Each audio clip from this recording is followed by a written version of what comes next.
노후에 공공임대주택 가서 살면 된다는 분들 정말 많습니다. 오늘 제가 데이터로 그 착각 다 부셔드리겠습니다. 요즘 집값도 비싼데 무리해서 집 살 필요 없다. 나이 들면 그냥 국가에서 주는 공공임대주택 가서 살면 된다.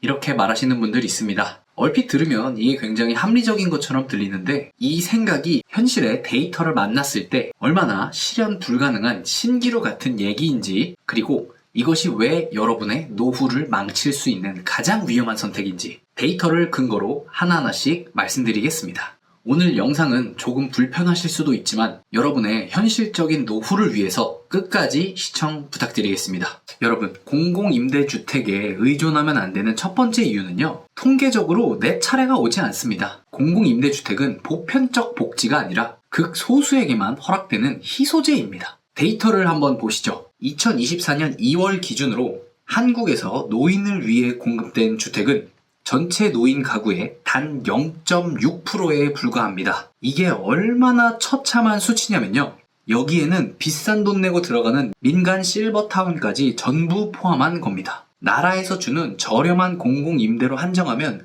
0.6%보다 훨씬 낮아집니다. 한마디로 하늘의 별 따기도 부족한 수치입니다. 또 경쟁은 어떨까요? 지금 우리 젊은 사람들 거주하려고 하는 공공임대주택 있죠? 25년 청년 공공임대주택 경쟁률이 무려 314대 1이었습니다. 20년, 30년이 지나서 이 청년들까지 노인이 됐을 때는 과연 경쟁률이 몇 배가 늘까요? 정말 상상하기도 어려운 수치입니다. 그리고 2024년 서울 국민임대주택 평균 경쟁률이 32대 1이었습니다. 더 최악은 대기 시간입니다. 당첨이 돼도 못 들어갑니다. 2024년 기준으로 인천 영구 임대주택의 최장 대기 시간이 무려 16년이었습니다. 65세에 신청하면 81세에 입주를 하는 겁니다. 정말 어마어마하죠. 그런데 말이죠, 미래는 더 끔찍합니다. 2020년에는 464만 가구였던 65세 이상 고령자 가구가 2050년이 되면 1137만 가구로 폭증을 합니다. 즉 2050년이 되면요, 대한민국 전체 가구의 절반이 노인 가구라는 뜻입니다. 그런데 정부는 공급 계획이 얼마나 있을까요? 2025년까지 1만 호, 그리고 2040년까지 2만 3천 호가 계획되어 있습니다. 즉 수백만 가구의 노인 인구가 증가하는 동안 공급은 고작 몇만 가구밖에 안 되는 게 현실입니다. 여러분이 은퇴할 시점에는요, 1100만 명이 넘는 동년배의 노인들과 0.6%의 자리를 두고 경쟁을 해야 됩니다. 이 바늘구멍을 들어가야 되는데 진짜 이게 현실적인 노후 대책이 될 수 있을까요? 두 번째 맹점은요, 이 영상을 보고 계시는 성실하게 살고 있는 대부분의 우리 시청자분들은 대다수가 애초에 자격 미달일 가능성이 굉장히 높습니다. 이게 무슨 말이냐면요, 노후에는 소득이 없으니까 난 들어갈 수 있겠지, 이렇게 절대 생각하시면 안 되고요. 공공임대는 소득만 보지 않습니다. 총 자산을 봅니다. 세대 원까지요. 2024년 기준 LH 공공임대주택의 총 자산 기준이 약 3억 3,700만 원입니다. 이 3억 3,700만 원에는요, 여러분의 집, 차, 땅 다 들어가고요. 뿐만 아니라 여러분의 주식, 예금, 적금, 그리고 여러분들이 차곡차곡 모아놓으신 연금 저축까지 모두 포함해서입니다. 평생 열심히 일해서 퇴직금 받고 개인연금 부어서 노후에 자산이 3억 4천만 원이 넘는 은퇴자가 있다고 칩시다. 이분은요, 자산 기준 때문에요, 공공임대주택에서 탈락하고요. 그렇다고 민간 시장에서 비싼 월세를 감당하기에도 벅찬 굉장히 어중간한 상태입니다. 즉 복지 사각지대에 놓일 수밖에 없습니다. 냉정하게 말씀드리겠습니다.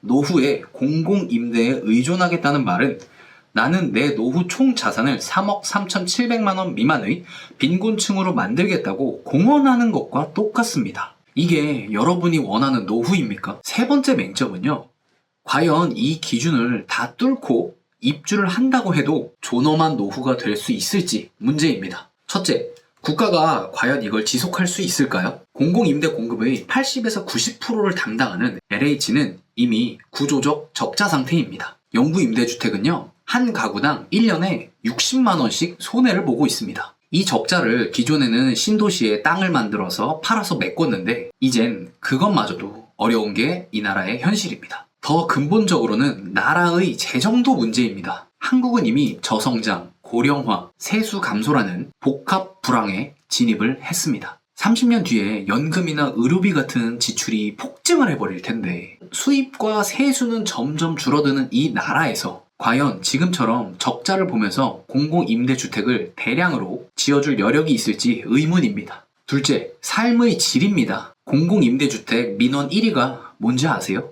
결로, 누수, 주차장 같은 시설과 환경 문제가 대다수입니다. 낡고 관리가 안 됩니다. 그리고 노후에 가장 중요한 병원의 접근성이 대부분 다 떨어져 있는 위치에 공공임대주택이 있습니다. 그리고 더 무서운 거는 사회적 고립입니다. 2018년부터 5년간 한국의 공공임대주택에서 발생한 극단적 선택이나 고독사가 무려 413건입니다. 특히 이게 영구 임대주택에 집중이 됐습니다. 여러분 그거 알고 계세요? 주거복지사 한 명이 담당하고 있는 가구가 최소 1000가구에서 많게는 2600가구라고 합니다. 이 주거복지사 한 분이 이 사람들 다 감당할 수 있을까요?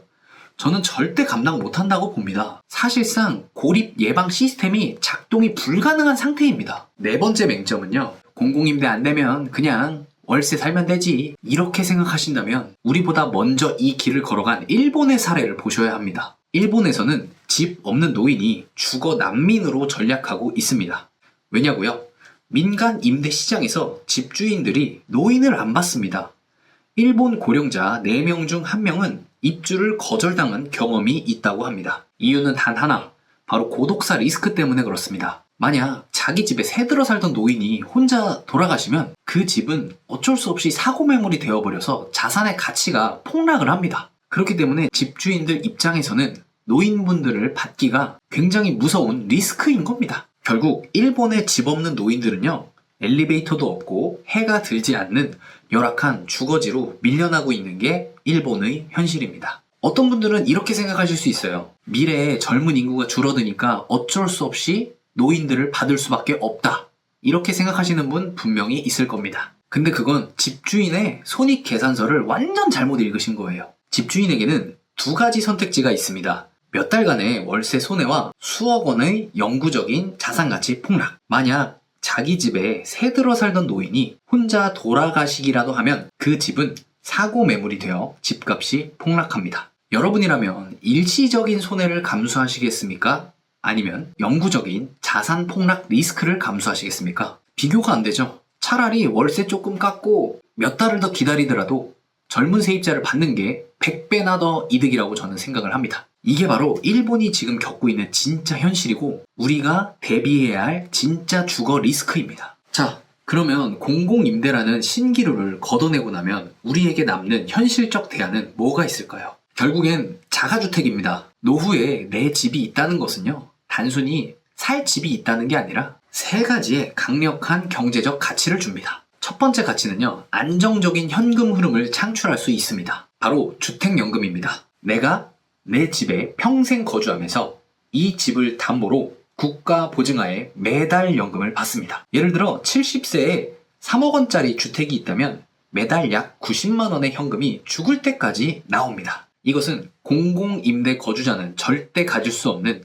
자가주택 보유자만의 비장의 무기라고 저는 생각합니다. 둘째는요, 거주 안정 가치라는 보이지 않는 소득입니다. 임대 거주자는 평생 월세를 내야 하고 2년마다 이사 걱정, 보증금 걱정을 합니다. 내 집에 산다는 것은 이 모든 경제적 불안감에서 해방되는 것은 물론 그보다 더 큰 삶의 터전을 지키는 일입니다. 수십 년간 쌓아온 익숙한 환경, 정든 이웃, 그리고 소중한 친구들과 헤어지지 않고 남은 생을 보낼 수 있는 가치. 이것이야말로 저는 진정한 거주의 안정이라고 생각합니다. 셋째는요, 인플레이션 방어입니다. 노후 30년 동안 가장 무서운 적은 물가 상승입니다. 은행에 넣어둔 현금 5억은 30년 뒤에 휴지 조각이 될 수 있지만 5억짜리 실물 자산인 내 집은 물가와 함께 가치가 오르며 내 구매력을 지켜줍니다. 정리해보겠습니다. 노후에 공공임대주택 가면 된다는 말은 0.6%의